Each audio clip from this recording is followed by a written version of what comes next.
우리 하나님 말씀 같이 보겠습니다. 요한복음 10장 7절부터 10절 말씀을 교대로 한 절씩 읽겠습니다.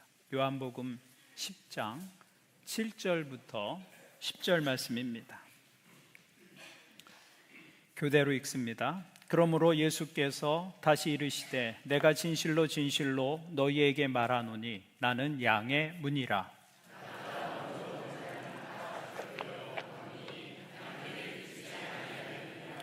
내가 문이니 누구든지 나로 말미암아 들어가면 구원을 받고 또는 들어가며 나오며 꼴을 얻으리라.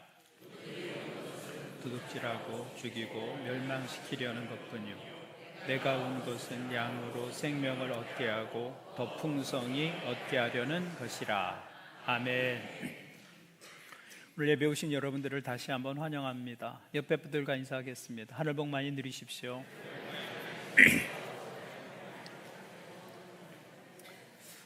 오늘 말씀은 문에 관한 이야기입니다. 문. 여러분은 의식하지 못하셨겠지만 우리는 일상에서 무수히 많은 문들을 통과하며 살아가고 있습니다.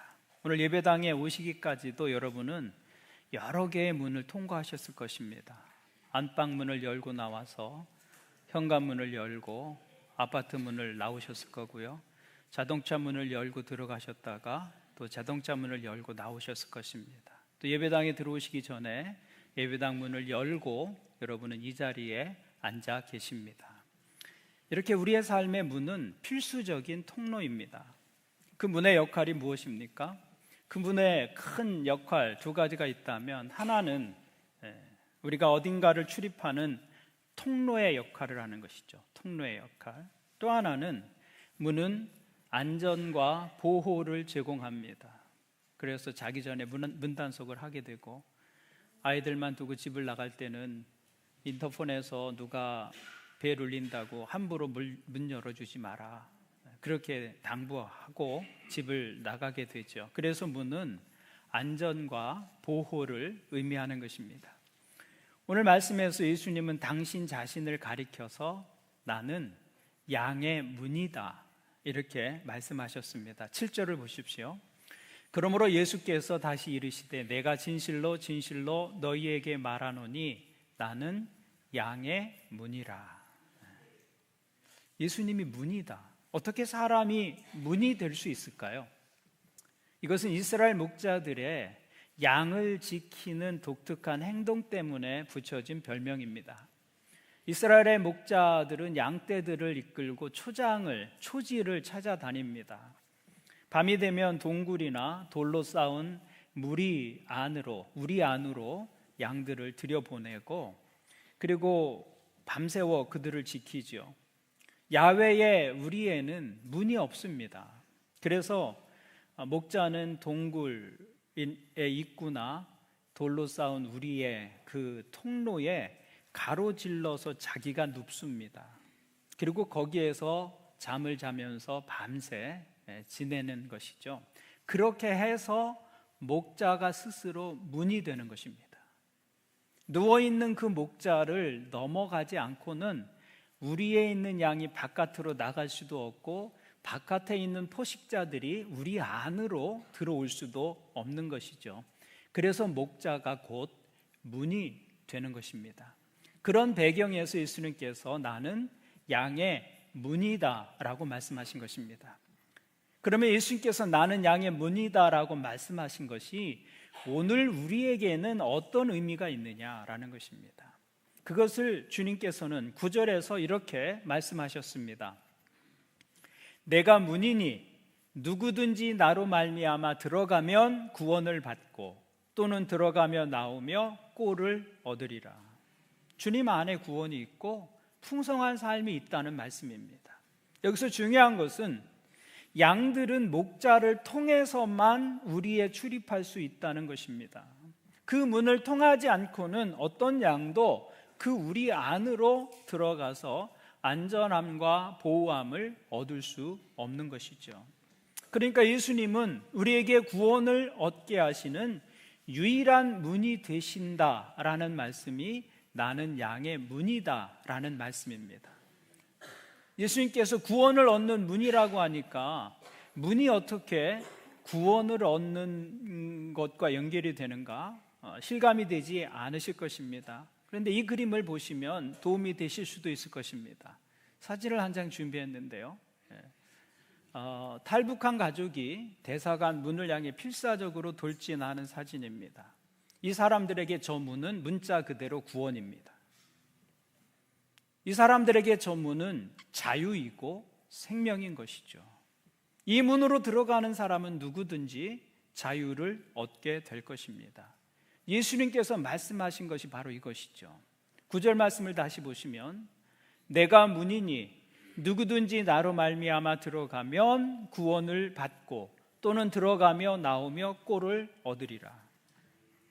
그런데 여기 나는 문이라고 하신 말씀의 본래적인 의미는 유일한 문이다라는 말씀입니다. 나는 유일한 문이다. 양의 우리의 문은 하나였습니다. 그 문을 목자가 가로 누워서 지키는 것이죠.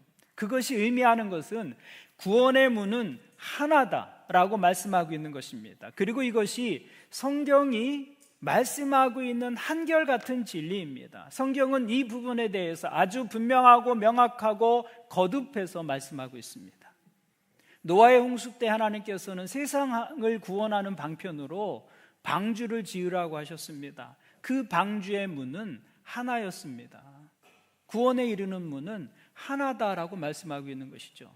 이스라엘 백성들이 출애굽하고 광야를 지날 때 하나님께서는 성막을 지으라고 말씀하셨어요. 성막은 하나님께 죄인들이 나아가는 장소였습니다. 그런데 그 성막의 문도 동편 쪽에 하나였습니다. 그것이 의미하는 것도 하나님께 나아가는 길은 하나다라고 말씀하고 있는 것이죠. 이런 말씀들이 우리에게 의미하는 것은 예수님만이 구원의 문이 되시고 예수님만이 하나님의 임재로 나아가는 유일한 문이 되신다고 말씀하고 있는 것입니다. 그래서 성경은 이렇게 말씀합니다. 다른 이로서는 구원을 받을 수 없나니 천하 사람 중에 구원을 받을 만한 다른 이름을 우리에게 주신 일이 없음이라 하였더라. 요한복음 14장은 이렇게 말씀합니다.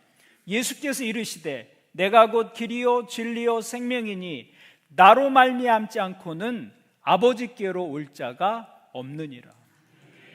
이 말씀들은 구원의 다른 문은 없다는 것입니다.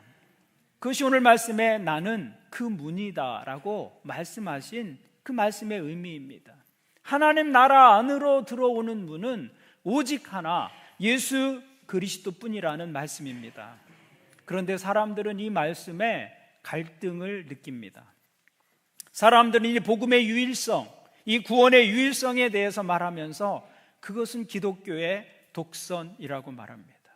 왜 예수님 밖에는 다른 문이 없다고 말합니까? 왜 예수 그리스도만을 따라야 한다고 말하는 것입니까? 사람들은 이의를 제기합니다. 사람들은 예수 그리스도께서 구원의 유일한 문이 되신다는 사실을 인정하려고 하지 않습니다. 그래서 세상에는 구원에 관한 세 가지 미신이 있습니다. 사람이 믿고 있는 구원에 관한 미신, 첫 번째는 등산 미신입니다. 이것은 산의 정상에 오르는 길은 여러 갈래다라고 말하는 것이죠. 산을 오를 때 동쪽 길로 오를 수도 있고 남쪽이나 서쪽 길로 오를 수 있습니다. 그 길을 따라 그냥 걸으면 누구나 정상에 도달할 수 있다 말하는 것이죠. 그리고 기독교는 그 여러 길 가운데 하나일 뿐이다. 그것이 구원에 관한 첫 번째 미신입니다. 사람들은 여러 갈래의 길이 있고 어떤 길로 가든 구원에 이를 수 있다고 말하지만 사실은 그렇지 않습니다. 이 세상에 여러 종교가 있는 것 같지만 사실은 두 종류의 종교가 있을 뿐입니다. 하나는 내가 나의 구원을 책임지는 종교입니다. 내 노력으로, 내 힘으로, 내 선행으로 구원에 이르려고 하는 종교이죠. 또 하나는 내가 나의 구원을 책임질 수 없기 때문에 하나님께서 나의 구원을 책임지시는 종교. 사실은 이 두 가지밖에 없습니다. 많은 종교가 있는 것이 아니라 이 두 가지가 있을 뿐입니다. 그런데 어떻게 그 길이 같다고 말할 수 있습니까? 엄연히 다른 길인 것이죠. 기독교의 믿음은 우리는 믿음의 구원에 이르게 할 만큼 착하게 살 수도 없고 이게 우리의 실존적 고백 아닙니까? 여러분, 그렇게 선한 분이 아닙니다. 구원에 이를 만큼 착하게 살 수 없어요. 실존적인 한계입니다. 그것을 우리는 인정하는 것이죠. 그리고 하나님의 기준에 도달할 만큼 완전하게 살 능력도 우리에게는 없습니다. 그래서 우리에게는 구원의 방법이 없다라는 고백이 우리의 고백인 것이죠. 하나님이 구원해 주시지 않으면 우리에게는 다른 구원의 방법이 없습니다. 그것이 우리의 고백이에요. 그래서 다른 방법이 없다고 말하는 거예요. 구원의 다른 방법이 없다, 다른 문이 없다, 이렇게 고백하는 것이죠. 그것은 편협한 것이 아닙니다. 그것은 우리의 실존적 한계를 가지고 고백할 수밖에 없는 사실인 것이죠. 제 아내가 10여 년 전에 갑상선 암이라는 진단을 받았습니다. 의사가 수술밖에는 방법이 없다고 말하더라고요. 그래서 아무런 이의를 제기하지 않고 수술을 받았습니다. 사람들은 자기 육체에 대해서는 그렇게 반응합니다. 의사가 이 길밖에 없습니다. 이 길 아니면 당신 죽습니다. 그렇게 말하는데 이의를 제기하지 않습니다. 당신 말은 너무 독선적이지 않습니까? 산에 오르는 길은 여러 갈래가 있는데 왜 당신은 방법이 하나밖에 없다고 말합니까? 그렇게 이의를 제기하지 않아요. 의사의 진단과 처방을 믿고 따를 뿐이에요. 그런데 이상하게도 사람들은 자기 영혼에 대해서는 하나님께서 내리신 진단을 거절합니다. 모든 사람은 죄인이고 구원의 길은 예수 그리스도 한 분이라고 성경은 말씀하고 있는데, 사람들은 내가 왜 죄인이냐고 따지고 왜 구원의 길은 하나뿐이냐고 이야기합니다. 그리고는 산에 오르는 길은 여러 가지라고 주장하죠. 그런데 산에 오르는 길이 여러 갈래인 것처럼 환자를 치료하는 방법도 여러 갈래라고 말할 수는 없는 거 아니에요. 그건 동일한 비교가 아닙니다. 산에 오르는 길과 환자를 치료하는 방법은 같지 않습니다. 마찬가지로 산에 오르는 길이 많다고 구원의 길도 많습니다라고 말할 수는 없는 것입니다. 산을 오르는 길과 구원의 길은 다른 것이죠. 적절한 비유가 될 수 없습니다. 그런데도 사람들은 구원의 길은 많고 기독교는 그 가운데 하나일 뿐이라고 생각합니다. 그것이 구원에 대한 첫 번째 미신입니다. 두 번째 구원에 대한 미신은 사람이 무엇을 믿어도 신실하게만 믿으면 구원에 이른다고 생각하는 것입니다. 여러 종류의 종교들이 있고 가르침이 있지만 아무거나 괜찮다. 다만 진실하게만 믿으면 된다. 그렇게 생각하는 것입니다. 그런데 그렇지 않습니다. 믿음이라고 하는 것은 내가 얼마나 진실하게 믿느냐, 그것이 중요한 것이 아니라 믿음의 대상이 무엇이냐, 믿음의 대상이 누구냐가 훨씬 더 중요한 것입니다. 진실한 믿음보다 더 중요한 것은 그 믿음의 대상입니다. 살얼음판을 꽁꽁 얼었을 것이라고 굳게 믿고 강을 건너면 그 사람은 자신의 확신과 상관없이 물에 빠지게 될 것입니다. 중요한 것은 그 사람의 확신보다 강이 꽁꽁 얼었다는 사실이 중요한 것이죠. 진실한 믿음보다 더 중요한 것은 믿음의 대상이다라는 것입니다. 오래전 울산에서 어처구니 없는 사건이 하나 있었습니다. 울산의 근로자들 15명이 독극물에 중독돼서 크게 다쳤습니다. 이 사람들이 전을 부쳐 먹다가 밀가루가 부족했습니다. 그래서 봉투에 담긴 하얀 가루를 밀가루인 줄 알고 함께 반죽해서 전을 부쳤습니다. 나중에 조사해 보니까 그 가루는 밀가루가 아니라 엔도설판이라고 하는 맹독성 농약이었습니다. 근데 모양이 밀가루와 비슷했어요. 그래서 밀가루인 줄 알고 전을 부쳐서 함께 먹은 것이죠. 이분들은 그 하얀 가루가 밀가루라고 철석같이 믿었습니다. 추호의 의심도 하지 않았습니다. 진실하게 믿었습니다. 그런데 그렇게 진실하게 믿었다고 해서 농약가루가 밀가루가 되지는 않습니다. 믿음은 어떻게 믿느냐보다 믿음의 대상이 중요한 것이죠. 그게 훨씬 더 중요한 것입니다. 여러분, 사기꾼에게 당하는 사람들을 보십시오. 그 믿음이 얼마나 신실한지 모릅니다. 정말 철석같이 믿습니다.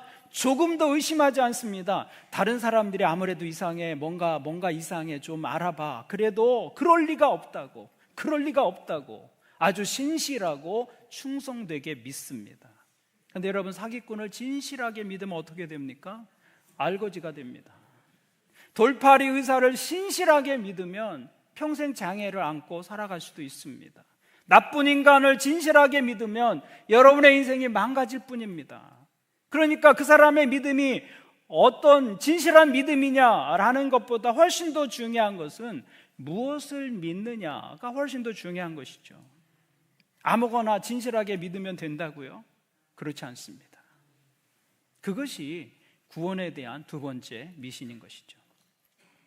구원에 대한 세 번째 미신은 구원에 대해서 가장 많은 미신인데, 착하게 살면 다 천국 간다는 미신입니다. 사람들은 이렇게 생각합니다. 내가 살면서 착한 일도 하고 나쁜 일도 하지만 내 생각에는 착한 일이 더 많다는 거예요.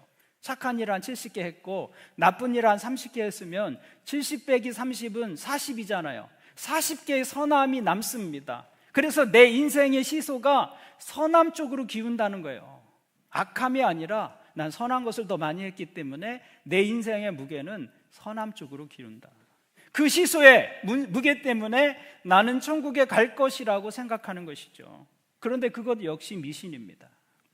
여러분, 남산에서 케이블카를 타시는데 안내원이 오늘 케이블카 줄이 80%는 튼튼한 쇠줄인데 조금 모자라서 20%는 빨랫줄로 대신했습니다. 그렇다면 여러분이 그 케이블카를 타시겠습니까? 80%가 안전한데요, 20%만 빨랫줄이에요. 무시하고 탈 수 있는 것이 아니죠. 괜찮다고 생각하지 않을 것입니다. 나도 탈 수 없고 누가 탄다고 해도 말릴 것입니다. 그 케이블카는 절대로 정상에 도달할 수 없을 것입니다. 100% 쇠밧줄이 아니면 안 되는 것이죠. 100%가 아니면 케이블카도 정상에 도달할 수 없습니다. 그런데 어떻게 60, 70%의 선함이 여러분의 영혼을 완전하신 하나님의 나라로 데려다 줄 것이라고 믿을 수 있겠는가라는 것입니다. 그것은 우리의 미신이에요. 잘못된 생각입니다. 성경은 이렇게 말씀합니다.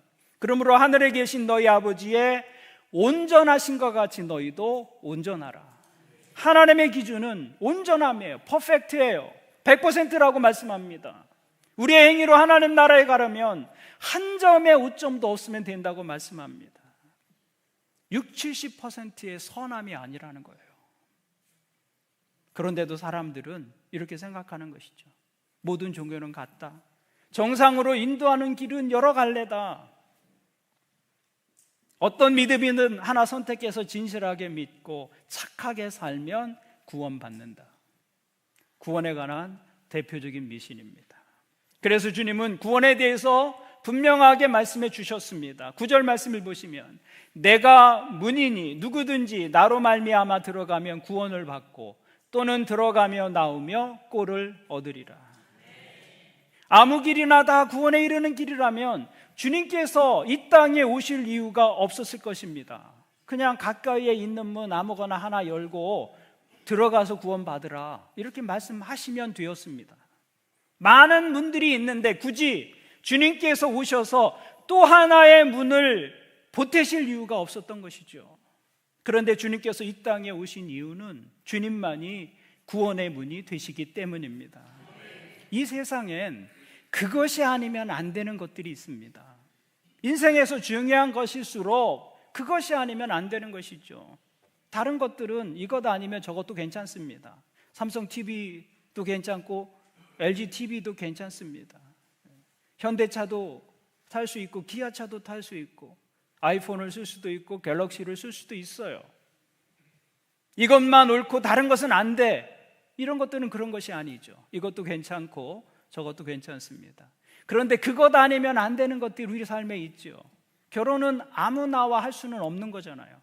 다 그놈이 그놈이니까 아무나 길에서 그냥 지나는 사람 하나 붙잡고 같이 살아. 그렇게 할 수 없는 것 아닙니까? 사랑하는 사람과 하는 것이죠. 학교 앞에서 아이를 기다리는 엄마에게 다 똑같아요. 그놈이 그놈이니까 아무나 먼저 낳아놓은 놈 데리고 가세요. 기다리지 말고. 그렇게 말하면 어떻게 돼요? 미친 사람 소리 듣습니다. 때로는 아무나 데리고 가고 싶어요. 내 아들 대신 남의 아들 데리고 살고 싶은 마음도 가끔은 듭니다. 근데 그렇게 할 수 없는 거 아닙니까? 세상에는 그것 아니면 안 되는 것이 있어요. 앞에서 탈북한 가족들 사진 보여드렸는데 그 사람들에게 다 똑같은 문이니까 아무 문이나 열고 들어가세요. 식당 문도 괜찮고 회사 문도 괜찮습니다. 아무 문이나 열고 들어가세요. 그렇게 말할 수 있습니까? 그렇게 말할 수 없습니다. 그 사람들이 살 수 있는 문은 오직 하나입니다. 대사관의 문을 열고 들어가야 되는 것이죠. 마찬가지입니다. 구원의 길은 하나입니다. 다른 길이 있었다면 예수 그리스도께서 이 땅에 오셔서 십자가를 지셔야 할 이유가 없었을 것입니다. 하나님께서 인간의 몸으로 이 땅에 오셔서 죄인들에 의해서 매맞고 침뱉음을 당하시고 조롱을 당하시고 발가벗겨서 높이 달리시는 그 수치와 고통을 받으셔야 할 이유가 어디에 있었겠습니까? 하나님이신 그리스도께서 인간이 되신 것은 그 길만이 구원의 유일한 길이기 때문입니다. 그래서 우리는 예수 그리스도의 성육신과 십자가의 사건 앞에서 복음의 유일성을 알게 되는 것입니다. 이 길 밖에는 다른 길이 없다. 그래서 주님은 나는 양의 문이다 라고 말씀하신 것이죠. 저는 여러분들이 이 진리를 깨닫고 구원의 복음을 굳게 붙드는 믿음 되시기를 주님의 이름으로 축원을 드립니다. 또한 예수님께서 나는 양의 문이라고 하실 때 그것은 우리에게 결정을 요구하시는 것입니다. 결정. 문은 결정을 의미합니다. 문은 그것을 기준으로 세상을 이렇게 둘로 나누죠. 문 안과 문 안쪽. 그래서 문을 사이에 두고 세상은 둘로 나뉘게 됩니다. 그래서 문은 우리 앞에서 결정을 요구하고 있는 것이죠. 그 문을 열고 들어갈 것인지 아니면 문 밖에 여전히 서 있을 것인지 결정해야 합니다. 여러분, 신앙은 그런 결단입니다. 문 밖에서 머뭇거리고 상황을 살피기만 하는 것은 신앙이 아닙니다. 신앙은 문을 열고 그 속으로 들어가는 결단입니다. 그래서 주님께서 우리에게 이렇게 말씀하셨어요. 계시록에 보시면 볼지어다 내가 문 밖에 서서 두드리노니 누구든지 내 음성을 듣고 문을 열면 내가 그에게로 들어가 그와 더불어 먹고 그는 나와 더불어 먹으리라.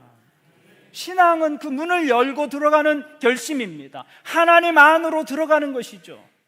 저가 내 안에 내가 저 안에 있는 그 결단, 그것이 믿음의 결단입니다. 하나님을 내 안에 모시고 또 내가 그분 안으로 들어가는 것. 그런데 그 문 안으로 들어가면 무엇이 있습니까? 그 안에는 구원이 있고 안전함이 있고 보호함이 있고 풍성함이 있습니다. 9절과 10절을 보십시오. 내가 문이니 누구든지 나로 말미암아 들어가면 구원을 받고 또는 들어가며 나오며 꼴을 얻으리라.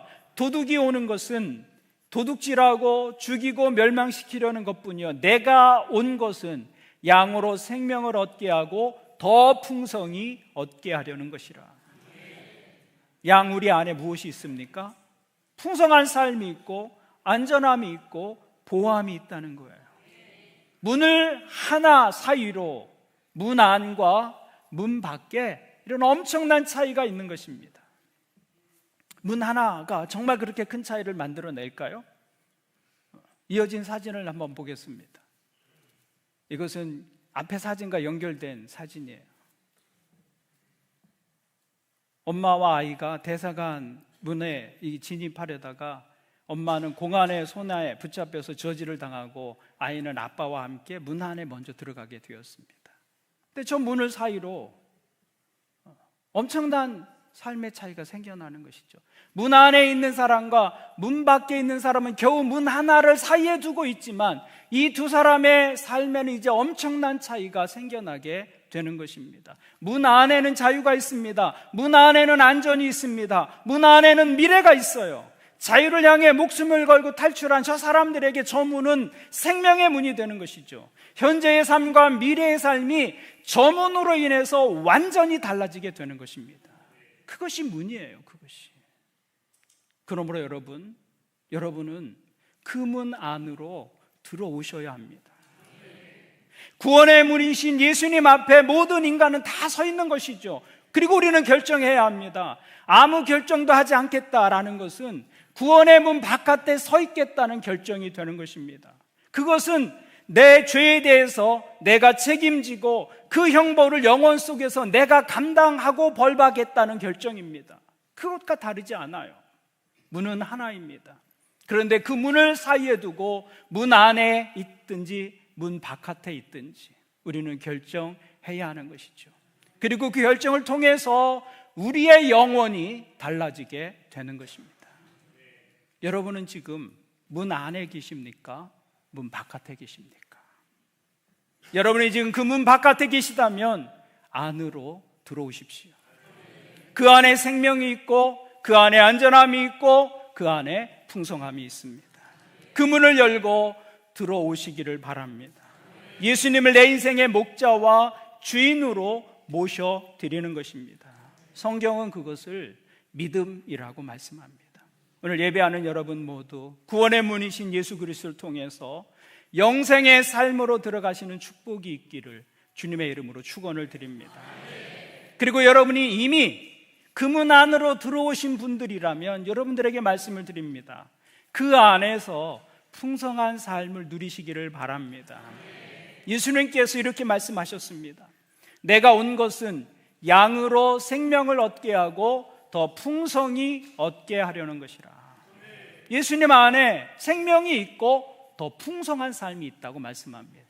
여러분이 문 안으로 들어오셨다면 여러분은 생명을 얻으셨습니다. 그렇다면 이제부터 우리가 해야 할 일은 더 풍성한 삶을 누리며 사는 것입니다. 그런데 예수님을 믿고 나서도 여러분의 삶에 풍성함이 없다면 여러분의 삶을 점검해 볼 필요가 있는 것이죠. 여러분의 삶이 예수님이란 문을 통해서 들어오고 나가는 삶을 살고 있는지 점검해 보아야 합니다. 혹시 다른 문을 가지고 계시지는 않습니까? 여러분 인생에 혹시 다른 쪽문을 가지고 있지는 않으십니까? 믿는다고 하면서도 다른 문을 가지고 있는 거예요. 어떤 분은 예수님을 믿는다고 고백하지만 자녀 교육에 관해서는 쪽문을 이용합니다. 믿음으로 자녀를 양육하지 않아요. 다른 문을 드나드는 것이죠. 주의 교양과 훈계로 내 아이를 가르치라고 주님 말씀하시는데 그 문으로 들어가지 않고 다른 문으로 들어가는 것입니다. 풍성함을 누릴 수가 없는 것이죠. 어떤 사람은 부부의 삶을 보면 다른 문을 사용하는 것 같아요. 서로 사랑하고 섬기고 서로 종노릇하라 말씀하셨는데 전혀 다른 문을 열고 닫고 부부가 그렇게 살아가는 것처럼 보이는 부부도 있습니다. 돈에 관해서 다른 문을 사용하는 사람들도 있습니다. 돈과 하나님 겸하여 섬길 수 없다고 하셨는데 그 돈에 관해서는 하나님과 다른 생각, 다른 견해를 가지고 살아가는 것이죠. 내 인생에 다른 쪽문을 가지고 있는 것입니다. 그래서 하나님께서 약속하신 의미 있고 풍성한 삶을 누리지 못하는 것입니다. 여러분이 이미 그리스도 예수 그 문을 통해서 하나님께로 나아오셨다면 여러분의 삶의 모든 영역이 그 문 안에 있어야 할 것입니다. 그러면 그 하나님 안에서 풍성함을 누리게 될 것입니다. 그것이 바로 믿음의 결정입니다. 믿음의 결정. 예수님은 구원의 문이 되십니다. 주님은 지금도 그 문을 열어놓고 기다리십니다. 그 문이 열려 있을 때 여러분 들어오셔야 합니다. 또 그 문이 아직 열려 있을 때 모든 사람들이 그 문 안으로 들어올 수 있도록 우리가 복음을 전할 필요가 있는 것이죠. 하나님은 한 사람도 그 문 밖에 서 있기를 원치 않으십니다. 모든 사람들이 그 문 안으로 들어와 구원받기를 원하십니다. 그러므로 오늘 예배하는 여러분들 중에 예수님을 나의 구주와 주님으로 아직 모셔드리지 않은 분들이 계시다면 오늘 여러분이 예수님을 여러분의 구주와 주님으로 영접하고 그 구원의 문을 지나 영생의 삶을 누릴 수 있기를 바랍니다. 그리고 여러분이 이미 그 문 안으로 들어오신 분들이라면 그 문 안에서 주님께서 약속하신 풍성한 삶을 누릴 수 있기를 바랍니다. 오늘 예배하는 여러분 모두 구원의 문이 되시는 예수 그리스도를 통해서 영생과 풍성한 삶을 누리게 되기를 주님의 이름으로 축원을 드립니다. 아멘. 기도하시겠습니다. 오늘 이 시간 저는 여러분들을 구원의 문이신 예수 그리스도께로 초청합니다. 믿음은 구원의 문이신 예수 그리스도에게로 들어가는 결단입니다. 지금 예수님은 여러분의 마음의 문을 두드리고 계십니다. 오늘 말씀을 듣고 그 예수님, 나도 구주로 믿고 싶습니다. 주님을 내 마음에 영접하고 영생의 삶을 살기를 원합니다. 그런 마음의 결심이 있는 분들은 제가 한 문장씩 기도할 때 함께 따라서 기도할 수 있기를 바랍니다. 그 기도를 통해서 예수 그리스도를 여러분의 구주와 주님으로 영접하고 예수 그리스도의 문이 되시는 예수 그리스도를 통해서 영생의 자리로 들어가는 결심을 할 수 있기를 바랍니다. 오늘 결심하는 분들을 위해서 다른 성도님들도 가슴에 손을 얹고 함께 기도해 주시기를 바랍니다. 함께 기도하겠습니다. 여러분, 이 기도는 여러분의 입술의 고백이 아니라 마음 중심의 고백입니다. 여러분이 이 기도로 하나님 앞에 나아가면 하나님께서 오늘 약속하신 영생을 선물로 주실 것입니다. 그런 마음의 결심이 있는 분들은 함께 기도하겠습니다. 하나님 아버지, 저는 주인입니다. 주님께서 저를 위해 십자가에서 죽으시고 부활하신 것을 믿습니다. 이 시간 제 마음의 문을 엽니다. 제 삶에 들어와 제 인생의 주인이 되어 주옵소서. 저의 죄를 용서해 주시고 저를 하나님의 자녀로 받아 주옵소서. 저에게 영생을 선물로 주심을 감사합니다. 이제부터 그 믿음 안에서 살아가겠습니다. 예수님의 이름으로 기도합니다. 아멘. 하나님 아버지, 오늘 우리에게 복음을 들려주셔서 감사합니다. 생명의 말씀 듣게 하시고 구원의 문 되신 예수 그리스도를 통하여 제사함을 얻고 새 생명 얻게 하시니 감사합니다.